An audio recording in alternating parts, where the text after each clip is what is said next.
All right. So I stole the first spot because I wanted to start us off with a discussion of a little bit of process and how we move forward uh, as efficiently as possible. Um, Keeping in mind that I think we should still stick to our goal of having a proposal, sort of like a solution validation, update to the opportunity canvas, and a proposed MVC and path forward by mid to late October. And so I was wondering, like, if there's a more efficient way for us to work towards that. And an observation I've had is that it feels like we struggle um, making progress 30 minutes at a time each week. Um, Oftentimes we'll run out of time and there'll be a deeper discussion that we need to have about a particular issue or a component of this. But we'll butt up against time, and then I think everyone, I mean, maybe this is happening and I'm not aware, but I think everyone kind of has their normal job, right, that they're going back to and work to do, or go to bed if you're Alex. And then all of a sudden it's the next Thursday, right? And so I don't have a specific solution.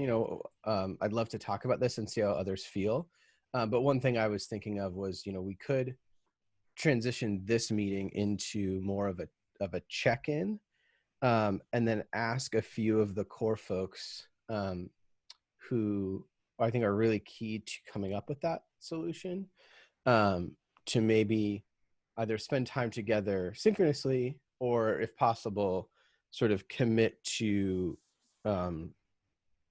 time to sort of move things forward asynchronously, so that in a given Thursday meeting, we're reacting and reviewing content that's been prepared prior to, instead of just having an open-ended discussion each week. So that's like abstract, but I'd love to hear everyone else's thoughts, and if there's a way we can make this as efficient as we possibly can.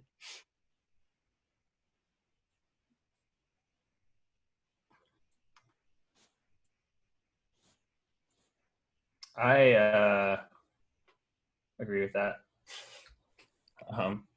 I think I would like to. I mean, we need to commit more time to it, to figuring out like what the actionable things are, both like for an ideal end state, and then also the MVC, like the first few MVCs that we would want to take to get there. It's basically what you have to fill out on the opportunity canvas, anyways. Is like, what is the solution? What's the smallest first step you're going to do? What are you going to do in 3 months? That basic sort of thing. And then like, what would be the go-to-market strategy for that? And I also think there's a sense of urgency on this, because I got off with one of the customers that I've been sharing videos with, and they've decided to halt adoption of GitLab until we solve this problem. Basically, like how do you get roll-up reporting, and where I have a team member who's working across many top-level groups, and I, as a project manager, don't have visibility into that in one central place. So it's been naturally coming up as like a pretty big blocker to adoption for folks. In terms of what that looks like, I would leave it up to Alex and whoever else, Daniel and Marcus, if you want to participate in the more intense stuff, like what format works best, whether that's async, or doing some synchronous meetings.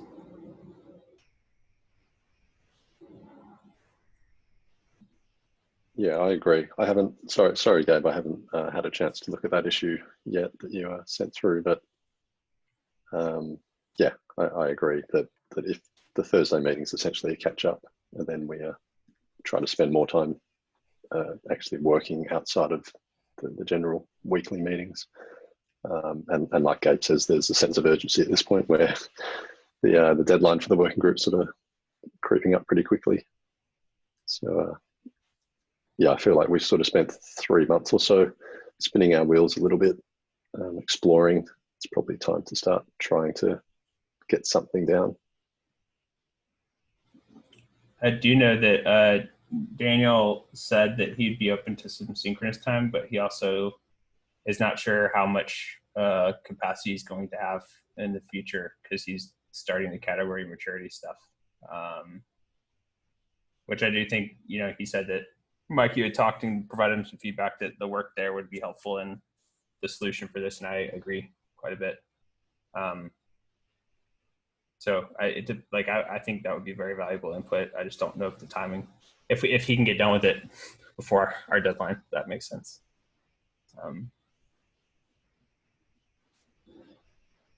Yeah, I think part of the problem is maybe, I don't know. I think generally we don't know, or we can't all picture in our heads the same top problems that people have, and why. Like if our objective is to simplify groups and projects, I think like not knowing the specific problems and how to incrementally start to approach those, I think is one of the gaps, and personally in my knowledge right now. And I think the category maturity scorecard validation will help uncover top problems that we can incrementally approach. Some of the brainstorming I've seen is like recommending some pretty big changes, and there's a risk in that too, right? Yeah, so that's why I took some time. It's a bullet point down. I don't want to skip over. If Daniel's not here, then we can skip over, but I tried to make those problems more concrete in the solution validation issue. The problems that have to be solved, and there's really just two. They come down to two core things. And so at least that's what I synthesized from talking to customers the last 3 months and reading things and having people be upset with us and all this other fun stuff, which, is life. But I'm happy to walk through that if that would help. Because the thing is also like there's so many different possible solutions I think is the other challenging aspect of this. Like there's lots of different ways to solve it. And I don't want to be like too prescriptive because I want it to be based on what's going to provide the best user experience and what's going to be the best from a long-term engineering standpoint. So do you want me to share my screen and just like talk through those things? Yeah, that'd be great. Cool. Go for it. So like as part of this validation, this is sort of like what we need to answer before we put together the opportunity canvas and flesh it out. It's like, business viability, technical feasibility, we talked about this stuff. These are all real customer use cases, like written in the words of the customer directly from the customer in most cases. So this is not me like, I guess like trying to create some abstract job story. This is straight up the use case. And it's really is interacting with objects across top level groups or sibling hierarchies. And not just like interacting, but having them be shareable across, roll up into, that sort of thing. So this use case was, and this is from the customer that is pausing GitLab adoption, need to track multiple milestones across multiple epics that may or may not be related and may or may not be in the same top level group. The customer proposed solution was if I could have an epic board that shows all epics, sub-epics, milestones on a Gantt chart along with % complete, or how much has been accomplished and ability to drill down into issues tied to milestones. And this is a self-managed customer who, like, if we built this at the instance level, then that would be it could work, but it wouldn't work for .com. And I think we're trying to find a solution that would work in both, so we don't have to duplicate like solutions across two places. This next one we have. Gabe. Yep. Sorry, Gabe. What's the issue with that one? Just to sum it up for me, because it's nearly 10 o'clock at night. Sure. They have, consider this, I put this down here. They have these top level groups.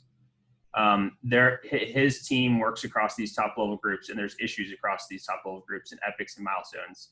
And there's no way for him to project manage in one place where there are these things across these top level groups, right? So he's like, I want to be able to see a roll up of all the issues and my entire team. But because those things are in these different places, he can't have one rolled view. And he can't just stick all these under a group? That's what they could do, but in their self-managed, that they basically have set it up so that they have 15 different top level groups that represent their value streams or their lines of business. And so like our solution is saying, hey, like stuff all these into one top level group. They don't like that because they want to provide least privilege access to things. And so like you could also do that within the top level group, but it's sort of, it defeats the purpose of ever having more than one top level group within self-managed instance if that's what the solution is, right? Which maybe that's the case, but yeah. And let's see here. This is more like labels, but we have the same labels across groups. Like again, all the same labels across all top level groups that they have to keep in sync with one another. They were all within one top level group, that would solve the problem probably as well. And this is where we get into pull up a board that has every developer in my team across all groups, not just top level group they align to. So in this case, you could have down here, maybe one developer is in libs and only has access to that. One has custom related top level things. And then he wants to manage his projects from this product level and see activity from these people here within this one place, or some way to roll it up into one thing.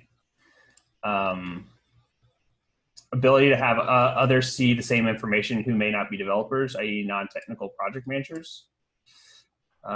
This is where he was saying he used TFS at one point, and he there was this like extension that let you build a data layer and model on top of the TFS data and visualize it in a more agile way. So instead of like sharing things, it's almost like a super set data model view for building out the reports you wanted. Which is an interesting idea.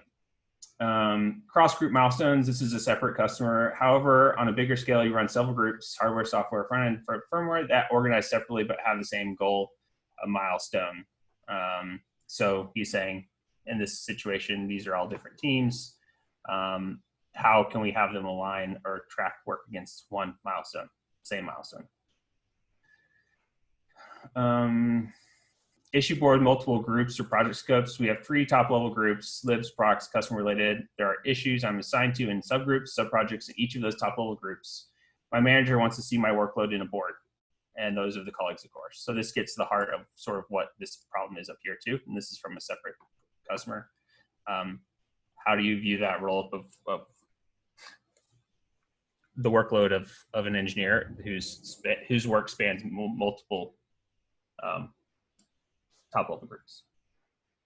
This is another one, and we feel this pain acutely at GitLab, especially for the non-technical folks or the non-R&D folks whose work spans across the GitLab com and the GitLab org group, their top level groups. You can't have an issue from the org group be assigned to an Epic in the .com group. You can't even have it assigned across like sibling groups within the same top level group. This is from one of our huge customers, a different one. One Epic tied to 2 upcoming releases. So this would be milestones, I'm assuming, which makes sense. And we can do that now, but then you have 2 features across 2 application domains, A and B. Each app has its own GitLab instance projects or top level group. I'm guessing what an instance is. First feature for app A, basically saying like, how do you link all of this stuff together when it spans these different domains?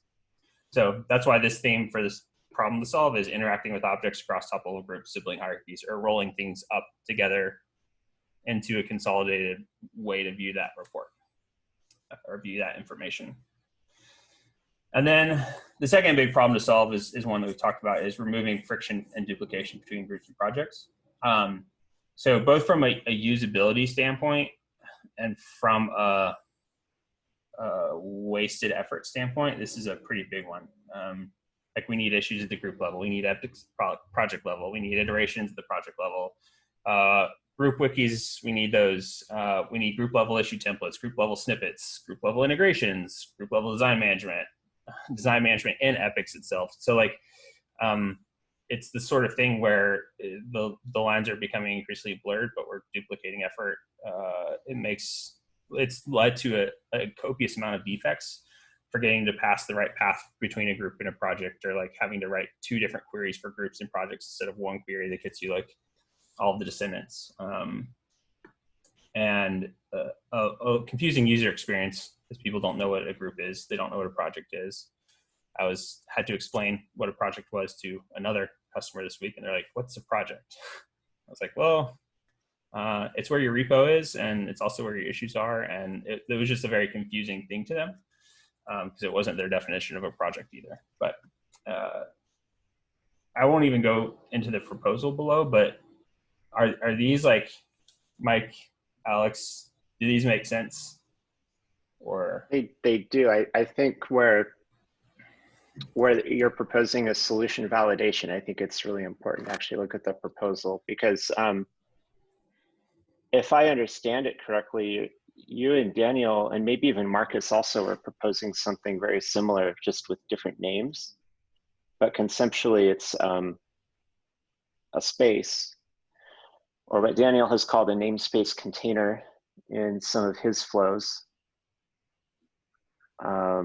I think the gap in my understanding right now is like how to take what we have in the current product and introduce this new concept in a way that doesn't just add more confusion, more usability problems, which I think a lot of the confusion around groups and projects is basically usability issues in the current product. But have you looked at Daniel's proposal? Did you see similarities between what you're proposing and what he's proposing? And yeah, I opened it up.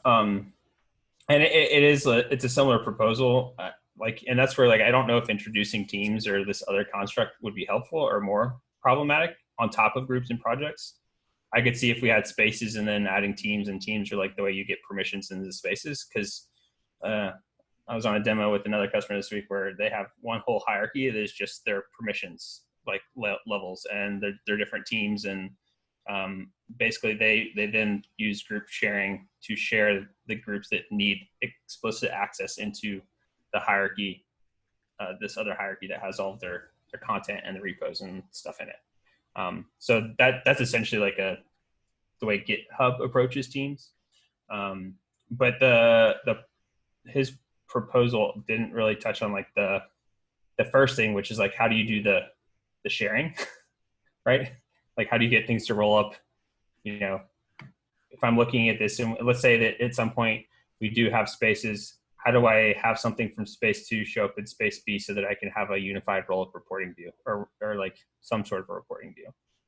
I think that that's the concept of the org that he's proposing. Maybe it's not super clear in like the workflow. I think the workflow is kind of like thinking through how to get it set up, because if somebody can reason about how to set it up, they can reason about how the structure works, how the permission structure works. But the idea is that an org is a collection of spaces, and you can have shared resources across spaces, or I think what he called a namespace, but let's call it a space. That would work, and then you would still have to have, like, if you wanted to have things like a board, right? Everything roll up to a board, then you would have to have the organization be able to own some of these resources too. And so I think that's where really like what that is just pushing that up to another level of like, are we basically just pushing it up to another organizational construct that then has limitations, right? What happens when you have, when a company has two organizations, they're like, hey, I work across these two organizations and I can't see my data roll up, right? Like, what do you do at that point then? Because I know that will happen. And so like, if that is the most logical solution and the easiest to implement, then that's fine. I know Sid recently proposed pushing some of the instance level admin settings into the top level, like some sort of a top level group. So that way there's not disparity between self-managed and SaaS. And then SaaS groups would have more flexibility in terms of configuring their everything downstream. So that could work. And I think that's where, like, in terms of getting there, I almost like sort of want to, there's two options. One, we can introduce this new thing and these new constructs, or the other option is we look at this and we fix this duplication problem, basically, so that behind the scenes, there is no difference between groups and projects, and in the user experience, there is no difference between groups and projects. And then you can just change the name and say, now these are all spaces, because there is no difference. If literally you have the same features and functionality at the group level that you have at the project level, the only difference is you would be able to maybe control some things for inheritance, of how things roll down, some shared configuration for things that, roll down. But that would be the same in all places. That's another option. Yeah. Do you know some of the problems that GitHub users might run into with how that permission structure works? Like, does it have flaws? And yeah, just wondering, what do we know about GitHub's permission structure and how people use it? It works because all it is permissions. It's nothing else. So you don't have, you can create a team of admins, you can create a team of whoever, and they get certain access levels to the projects they get added to. But in GitHub, there is no aggregated roll up across projects. There is no, I want to see all of my issues across all the projects that I belong to. The projects, at least the last time I used GitHub, they're very siloed, right, from one another. There is none of this roll-up-y, relationship-y things there. There's just projects. That's it. There's no groups, no organizations. Actually, in GitHub, what they call projects are actually issue boards, and they have boards on the organization level. So I'm not sure how they work exactly, but there's some form of rolling up you can do. Oh, cool. I haven't used the enterprise version yet, so. Yeah, in my experience, you can have an organization type object. And that's where most of the admin permissions exist and things like that. And it's not in GitHub Enterprise, it's just on .com, but you have to have an organization.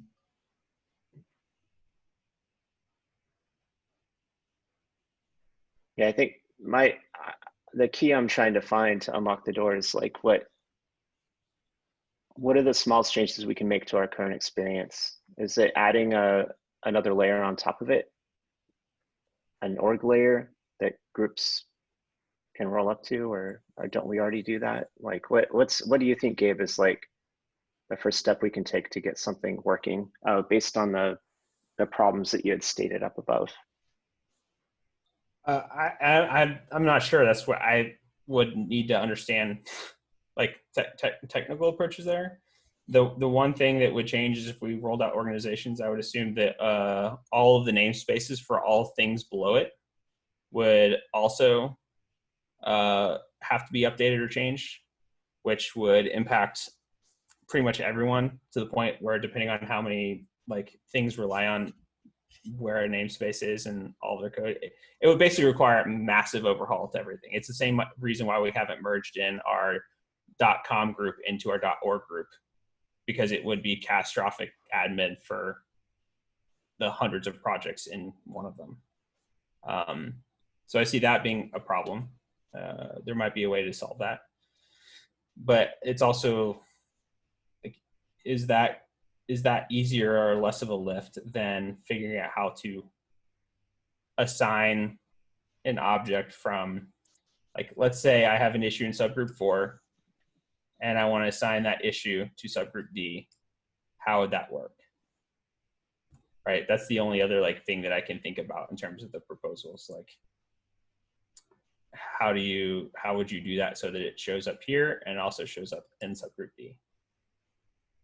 If you can do that in a simple way via a little field on the sidebar that says group or whatever to assign it to, and you select the group, and maybe the condition first is that subgroup D has to be shared with subgroup 4 from an access standpoint, right? Then you could basically say any groups that are shared with subgroup 4 can have resources assigned, issues assigned to them, or have issues from this be attachable to epics from this. But that's also sort of a Pandora's box and for a whole different set of reasons. Yeah, I think we need to make it much more generic. Something like that sounds like it might work for issues or epics, but then it's not going to work for every other type of resource that we have. You know, you'd have to go through individually and sort of solve it for each of those specific examples. Whereas if you bake it into the sort of the group and the project structure, sort of the membership structure, you can potentially solve all those problems with the one solution. I still think I'm leaning heavily towards amalgamating the group and the project into a single thing, and then having that thing sort of just create relationships between all the other same things. And I think that will get us a long way into solving a lot of those problems. But at least from the engineering perspective, I think that's a potential solution. If I yeah, and I think that's where I agree with that. And if I were to look at one problem, I think this, whatever the solution is, will solve this one problem, but this one problem will focus the solution, which is how do I solve this one right here? Like, we have 3 top level groups. There are issues I'm assigned to in subgroups, subprojects in each of these top level groups. My manager wants to see my workload in a board, and those of the colleagues, of course. Yeah, So I think it's what we've spoken about before, Gabe, in our call, where it's just that DAG. It's the directed acyclical graph, where essentially there's a whole bunch of things in our system that essentially depend on other things, and like you said before, epics depend on sub-epics, which depend on sub-epics, etc. There's all that type of thing where you've got this nested sort of graph set of relationships, and I think if we sort of try to structure around that concept, I think we can solve these sorts of issues. I think there's sort of the bones of a solution there. Could I, since we're about at time, could I propose something? Please. I don't know if this is too much to ask in a week, so maybe it's a 2-week time horizon, but like the two of you and maybe Daniel, if he has time, spend time outside of our weekly to refine what y'all were just talking about, like, and sort of come to an alignment between especially the two of you on what that proposal could look like, and spell it out in a little bit more detail, and then propose it or share it back to the bigger group here. That would require, and the ask I'm making here, to be plain and clear, is that you're probably going to need to, whether you do it synchronously or not, like spend more time between now and next week or now and 2 weeks from now,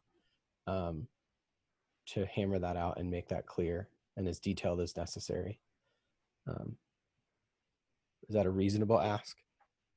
yeah, I think it is. I think that to mitigate the risk, like this is where for this solution, it's the technical feasibility risk that I would flag. The organization, like adding an organization on the top, that was like that would be a usability, business viability. Like it would be frustrating for a lot of customers. This would require very little like change from the customer's user experience. So I'll find some time for us to catch up, Alex. It may be tomorrow morning when you wake up. That's on your calendar and you have free time. Yeah, and if Daniel's not available, I'm happy to do some of the wireframing and stuff like that. So yeah, I think I could even have a stab at that myself. cool. Okay. All right, yeah, that sounds good, Justin. Yeah, I agree. I've had the same discussion with 3 or 4 different people now. Everybody basically saying just get something done. Yeah, take a stab. Cool. All right. Okay. Awesome. Thank you guys. Yep. See ya. Thank you. Bye.